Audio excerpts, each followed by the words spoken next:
Perubahan materi adalah sebuah pertanda adanya perubahan fisika yang berupa perubahan fase.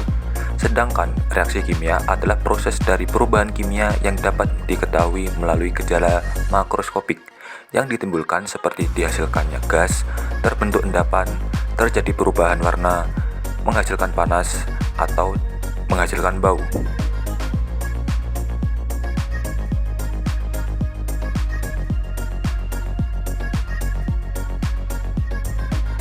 Seujung sendok kristal NaCl dimasukkan ke dalam tabung reaksi yang berisi 10 ml air.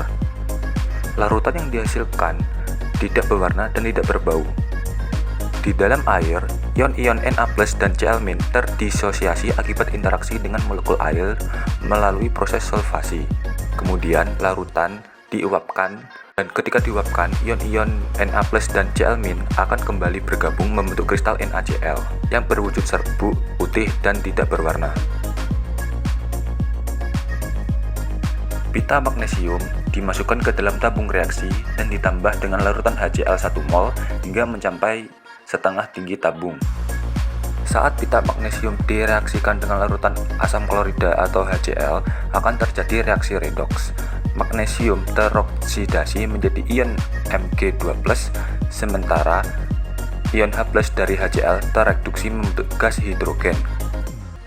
Kemudian, larutan campuran dua zat dipanaskan dan terbentuk magnesium hidroksida atau magnesium oksida, di mana akan menghasilkan endapan putih.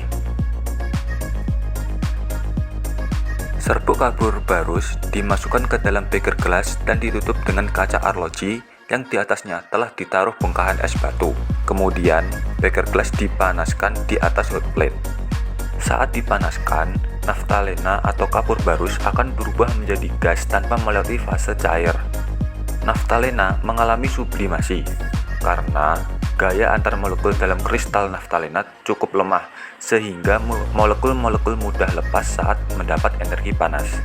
Naftalena yang berwujud gas akan kembali menjadi kristal kecil rapuh yang ditangkap oleh kaca arloji, dan pengkristalan naftalena gas dipercepat akibat adanya es batu di atas kaca arloji. Ujung sendok gula pasir dimasukkan ke dalam tabung reaksi dan dipanaskan. Ketika dipanaskan, gula pasir mulai mencair dan mengalami dehidrasi, melepaskan uap air. Warna berubah dari putih menjadi coklat dan akhirnya hitam, menandakan pembentukan karbon atau arang.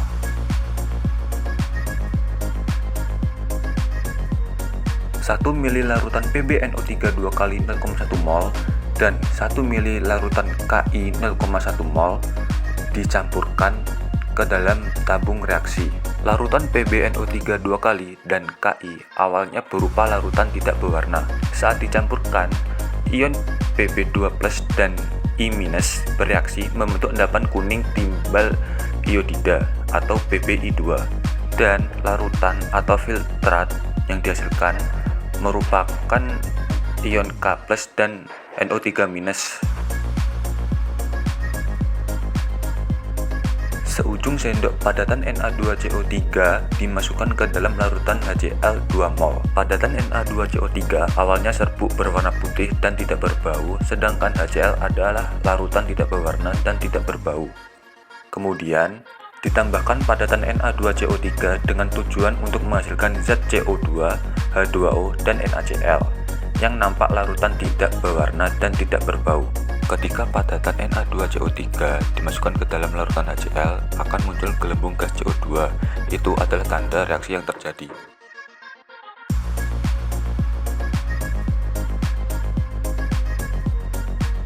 Satu ml larutan Ki 0,1 mol dimasukkan ke dalam tabung reaksi. Kemudian ditambahkan tetes demi tetes larutan KMNO4 berasam ke dalam larutan Ki menggunakan pipet tetes. Larutan Ki awalnya berwujud cair, tidak berwarna, dan tidak berbau. Larutan KMNO4 berasam, berwujud cair, berwarna merah keunguan, dan tidak berbau. Larutan KMNO4 berasam ditambahkan ke dalam larutan Ki dengan tujuan menciptakan kondisi reaksi redoks secara efektif. Ketika ditambahkan, ion I- teroksidasi menjadi iodin, sementara MnO4 tereduksi menjadi ion Mn2+. Warna ungu larutan KMnO4 berubah menjadi bening atau kecoklatan karena terbentuknya I2 atau iodin.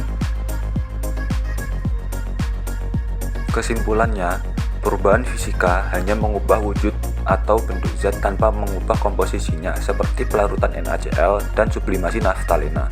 Sementara itu, perubahan kimia menghasilkan zat baru seperti reaksi magnesium dengan HCl, karbonisasi sukrosa, presipitasi PbI2, pelepasan gas CO2, dan reaksi redoks Ki dengan KMnO4.